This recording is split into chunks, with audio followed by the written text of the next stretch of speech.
Hi guys, this is the Techie TVI here, and today the video that you're going to be seeing is about using NearPod with students with low vision.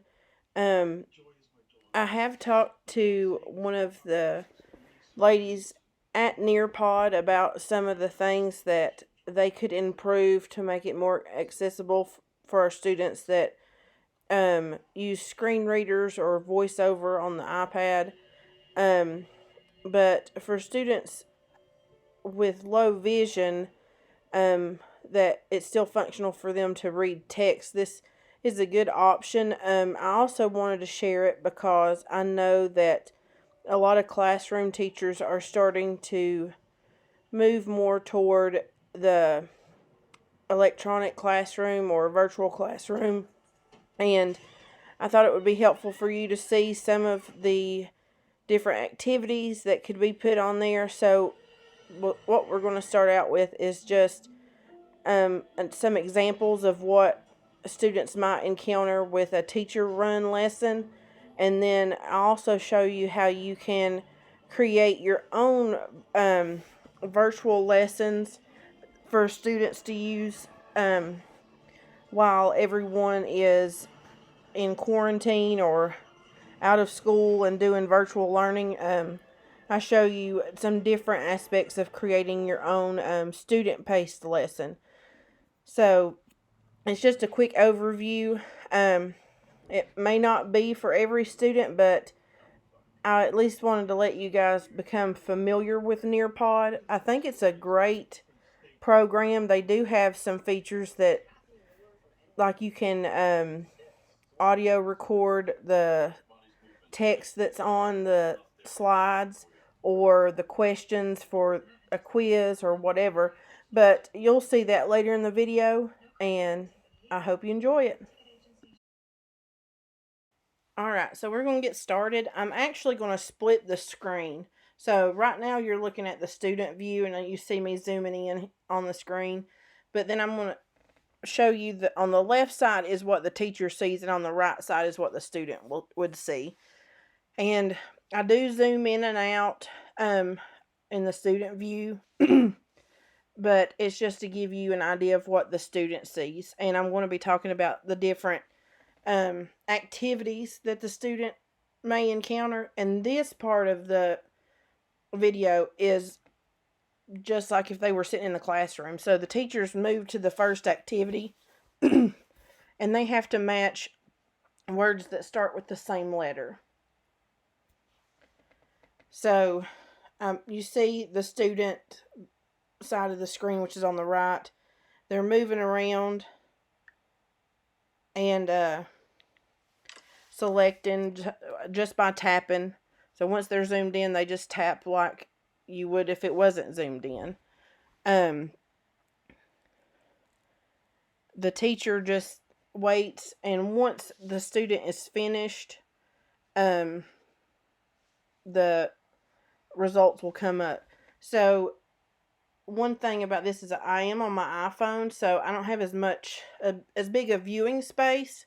So you can see I'm zoomed all the way in, and it's, I'm only getting parts of the cards. So depending on how much the student has to be zoomed in can determine how functional this might be for them. Next, I put this model in here because I wanted you to see that the student can zoom in on this model and still manipulate it just as if their peers were. So you can see I've moved it around, and here I'm zooming in on it. I can see all these different features of this cell. I don't know what kind of cell it is because it's been a long time since I had biology. But the point of this is if the teacher does have this in their lesson, their NearPod lesson, the student can zoom in, see the different structures, the way the different structures are made. And like I said in the beginning, this may not be something that students who need extremely large text would benefit from. But here's a balancing activity, and you can see I'm on my phone, and what I try to do is move my shapes up. So on the left side of the scale, I did it, but when I went over to the right, it took me out of my application, so then I had to go back in. And that's something that I left in there because it's something a student might encounter. So you need to let them know that, hey, you need to be careful of when you swipe up, it may exit out of your app. Because I do have an iPhone that doesn't have the home button, so now you slide up from the bottom to change your application. So next is a fill in the blank activity.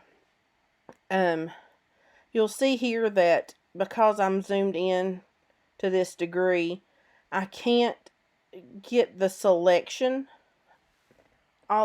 Like for the first one, the answer is TVI. So I can't get it all the way up to the top on the first try. I have to take it to like the third answer, and you can see I got kicked out of it again by the way my screen is done in landscape, and I'm pulling up from the bottom with those words. But I can't get those first two answers all the way to the top. I have to put on a certain place, or like in the third answer, zoom out and scroll up. So there it told you I got 3 out of 5 correct. So next the teacher goes to the poll activity, and I can answer the poll. And you can see it shows the teacher, it'll show the teacher the outcome of the poll. So if you have multiple students that you're working with at a time, and say you're all working on self-determination, you could have an activity for this and go through it with your students and allow them to interact with their iPad.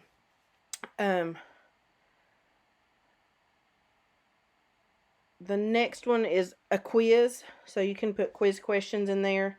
They tap their answer and go to the next one. So it doesn't tell them if they've got it right there, but the teacher will know. So here I put in this drawing feature, which you can see I can't draw a lick, because this might be something that your student encounters in the classroom. You may not want them to draw something, but the teacher may have that activity in their classroom. So there I drew a bunny rabbit. They submit it, and then I can see all the drawings. So we go on to the next activity, and it's a collaborate board, which I really like this one because, they want you to do exit tickets and, to figure out what students are learning or what they had trouble with in that lesson that day. So this one says one thing you learned today, and it saves that, and you can print it off in your reports and have that as data. And you can see here it's taken me some time to type in Zoom with NearPod. I think that's what Zoom for NearPod or something. And Zoom for NearPod. And because I'm zoomed in so much, but an alternative to this is you can make it available for students to audio record. So they could audio record their answer, or the student can use the voice to text option that's on the bottom right of the keyboard. It looks like a microphone, which I will show you when we go to creating our own lessons. So you can see it didn't pick up that I hit NearPod, but the suggestion was there. And then as soon as I submit it on the student side, it shows up on the teacher side. And then I can exit the lesson, and as a teacher I can review how my students did, and when we go back, or if a student comes in late, they can enter this code FSELC and join in our lesson. Or I can share via Google Classroom, or I can embed it, put email a link, put it on social media, however you're interacting with your class or however the teacher's interacting with their class, they can make that available. So now we are looking at creating our own slides or our own lesson activities. You start out, you can change the name, and here's where you're entering the name of your lesson, the grade, and the subject. And it does make you select a grade. I did find that out. So naming it Self-Determination Lesson 1. Here you can see I don't pick a grade, but for subject I just clicked other, and I save that.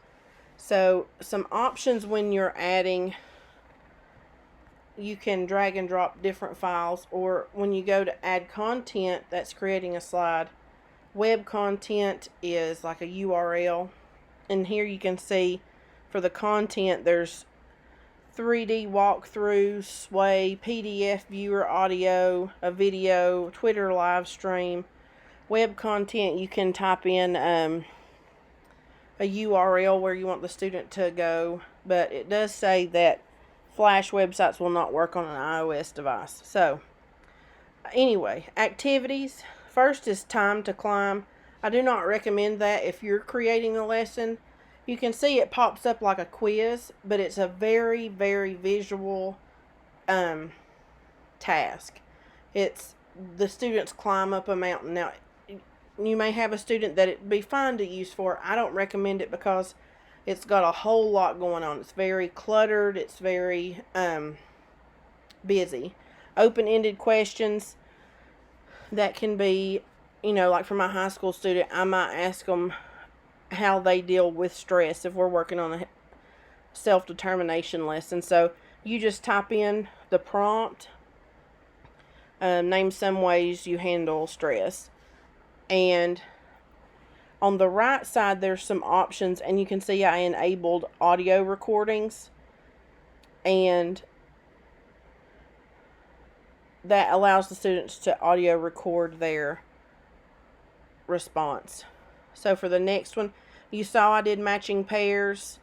In the first activity, you just type your instructions and then add the matching pairs that you want. So it could be definitions and words and their definition, or it could be a picture and a letter sound if it's a teacher, content area teacher making the lesson.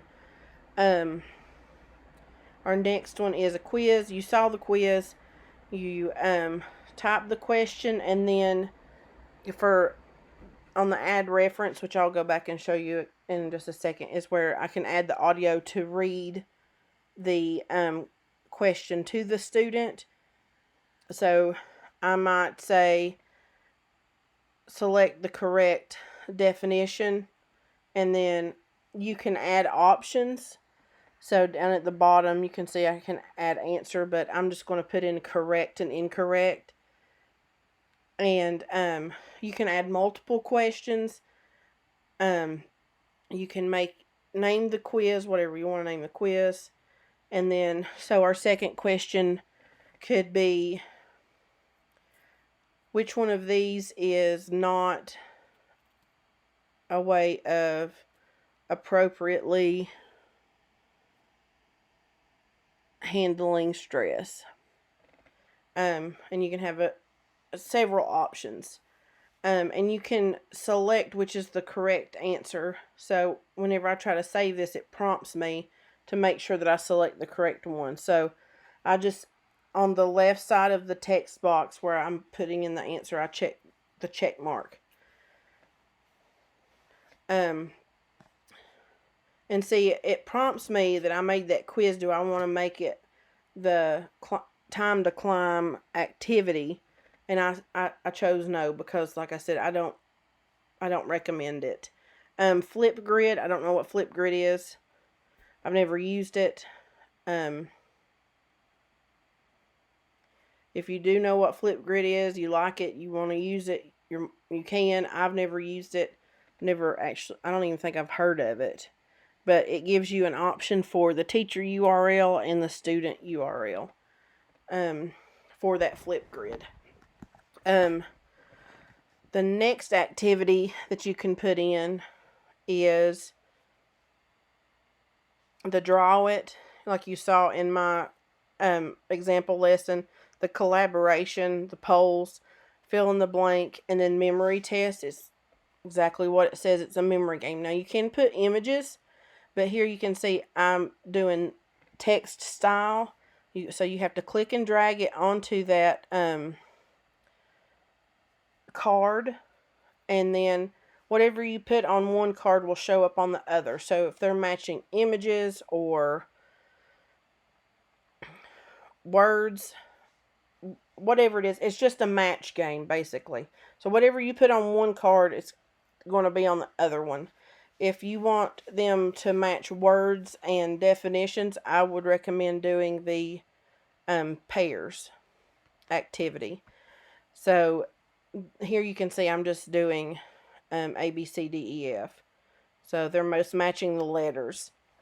But the good thing about this is you're creating this content. So whatever area of the ECC that you're working on, you can adapt this to it. And the last one, that was the last one.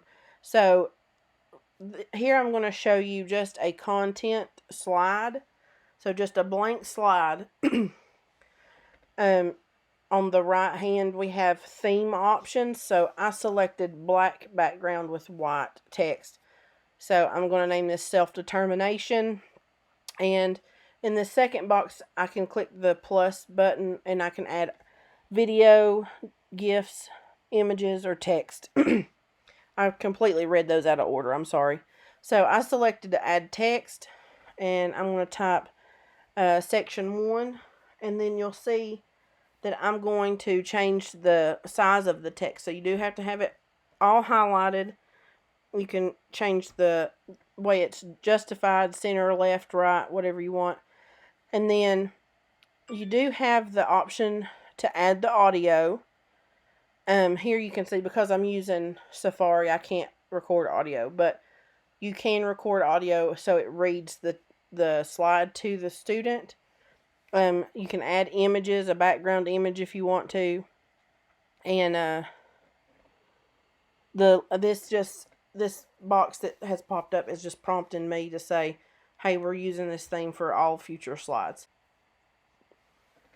Next, what we're going to look at is how to add the audio to the different activities. You can copy and paste the slide to keep the theme if you need to, or the text size. So I'm clicking back into my open-ended question, double clicking, and on the right side you can see where I pointed out earlier that I enabled student audio recording.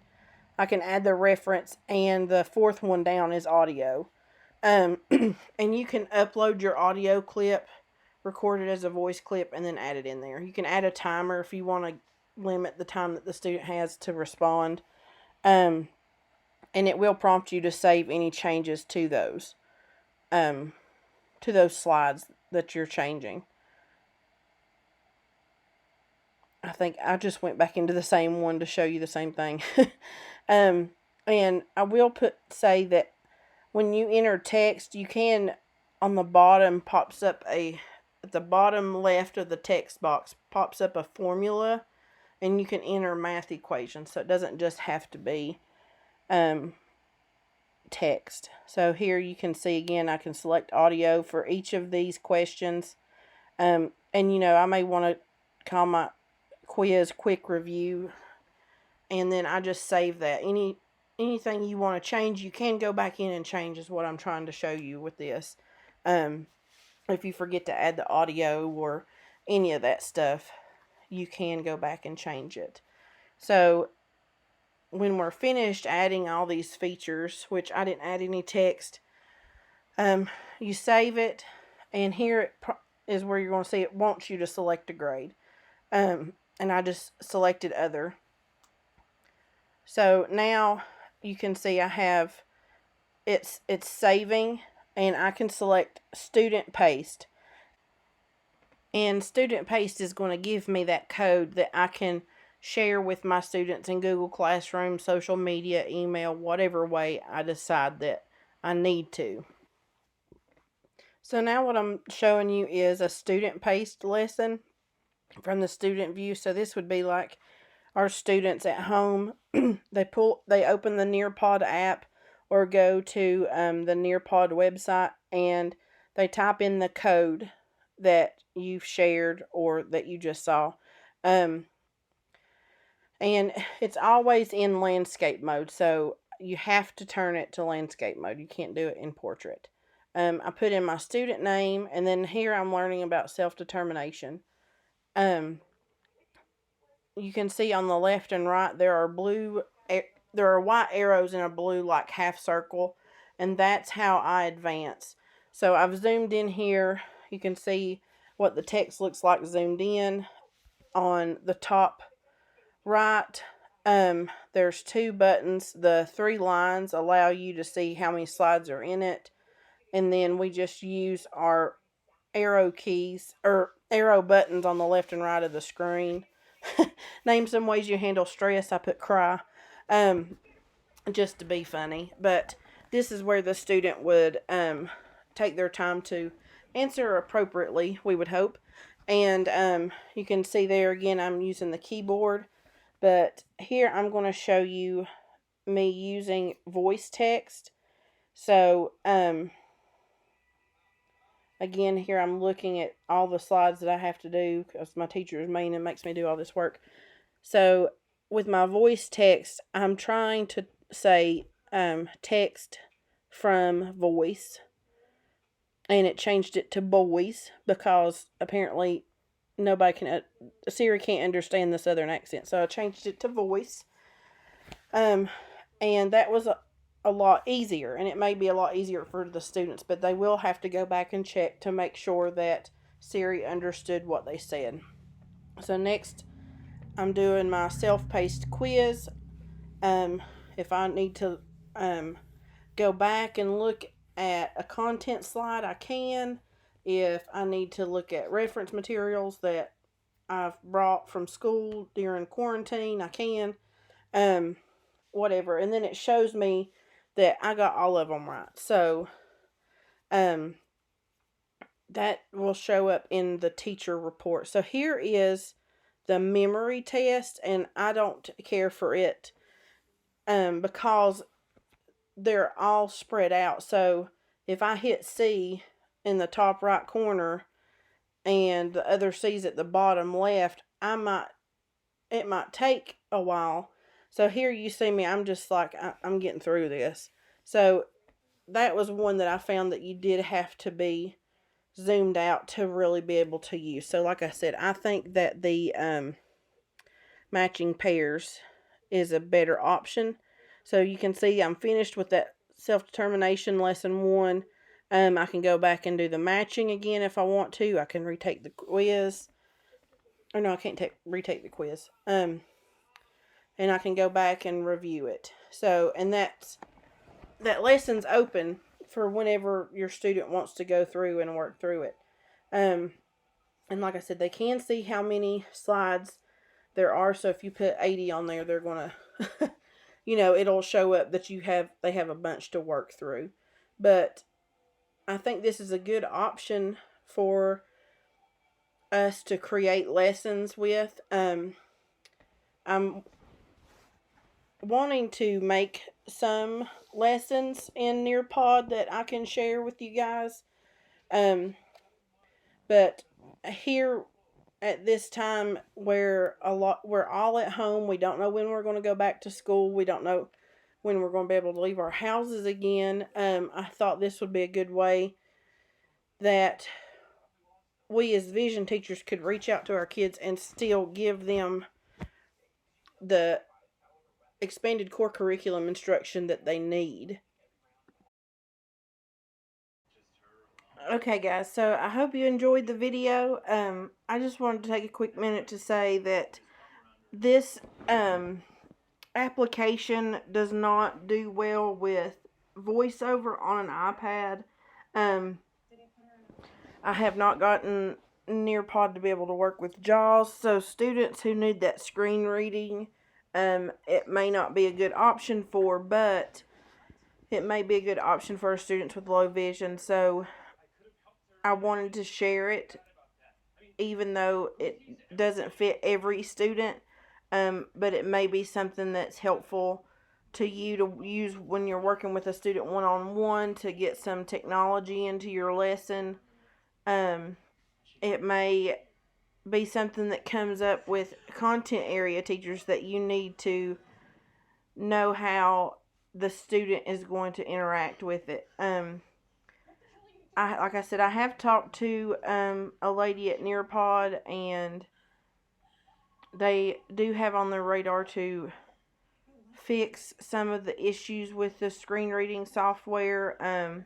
We spent about an hour talking about what needed to be changed to make it accessible for our students who use the screen reading software. But I hope that this video helped you. I hope you're having a great night or a great day, whatever it is, wherever you are.